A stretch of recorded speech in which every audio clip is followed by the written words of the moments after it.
What's up, everyone? Welcome to the video. Today we're going to take a quick look at how to reset the oil life after an oil change on a 2024 Mitsubishi Outlander. This will also clear the service required message, the oil change due message you may be getting on your dash if you're in need of an oil change. So you need the Outlander either running or the ignition in the on position. And we'll come over here and I'm going to do all this using these buttons on the left hand side of the steering wheel.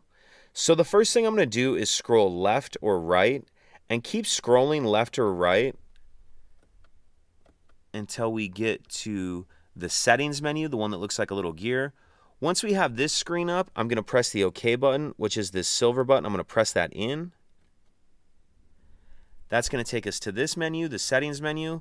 Once I'm on here, I'm going to use that silver button to scroll down and keep using that button to scroll down until we get to maintenance. Once maintenance is highlighted, I'll press OK, which again is pressing that silver button in.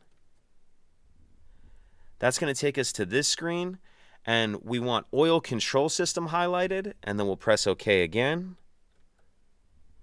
That's going to take us to this screen where it shows you how long until your oil change service is due. And this one's already been reset, but we'll still go through the reset procedure.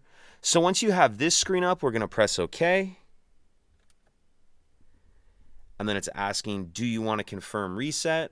Scroll down till yes is highlighted, and then press OK.